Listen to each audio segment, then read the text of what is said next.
Russian forces continue to advance on big cities in Ukraine. In fact, cities all across Ukraine. Bill Hemmer is with me. Where are the troops? You're the map guy. So tell us the military configuration right now. I think there are two stories if you want to look at the Russian army. One's in the south and one's in the north, frankly.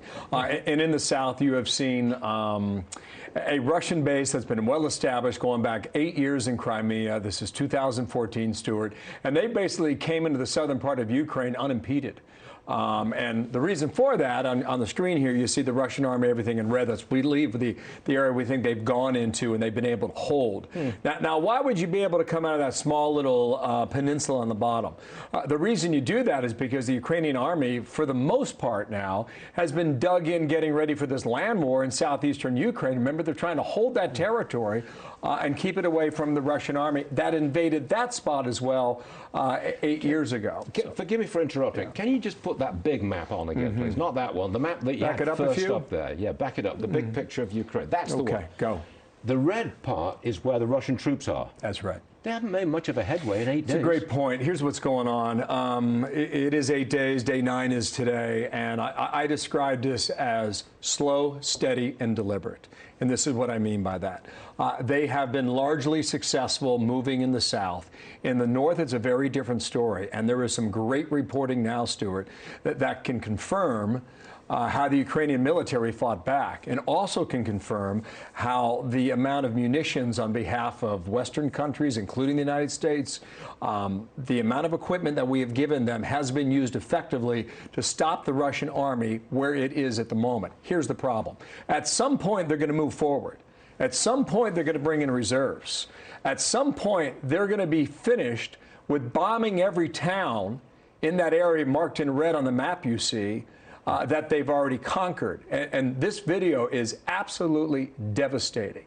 They're going to try and cut off the possibility that the Ukrainian army could come in from behind and attack them once they go in and surround Kyiv. And that's the believed strategy at the moment. You look at this town, Kyiv, it's in the northeast, Stuart. It's largely Russian-speaking, 1.5 million people. That town has been surrounded for a week, and they're getting knocked every single day, 24/7. There is very little left, but there are people still there as well. This is the capital city, Kyiv, to the northwest there. You see that where it says air base? That's the main airport. And now it looks as if 9 days ago, the Ukrainian military knew the Russians were coming. They met them at the airport. Terrific reporting in the Wall Street Journal about how this battle was met. And the Russians saw that resistance, and they pulled back. And that is helping us understand why this convoy would be stuck at the moment where it is, and why that red area of the screen that you saw has not advanced. And that's a refugee map from a moment ago, 1 million people leaving. Next issue. The White House says they're actively discussing sending Vice President Harris to Poland to show solidarity with Ukraine. Your opinion on that? I think the Poles would appreciate any help they can get, whether it's Kamala Harris or Joe Biden. I'm sure they would be welcome to come there. Why has she been given that job? Because that's a very difficult job. I would agree.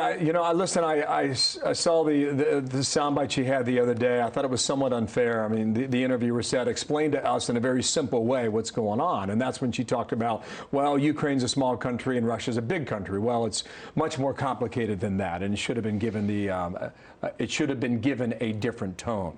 Because how she described it is that Russia went into Ukraine, and that's wrong. Well, it's not only wrong, but we're starting to see war crimes, Stuart, play out in Ukraine, and there's no denying this.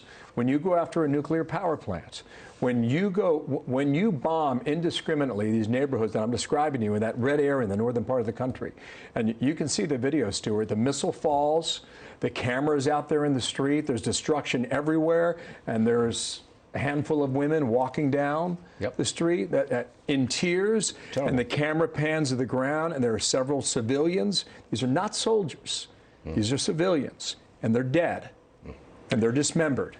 And that's only one piece of video that the International Criminal Court would be looking at The Hague very soon. Who knows what's to happen this weekend? Who knows? Well, all right. We're going to watch you on the America's Newsroom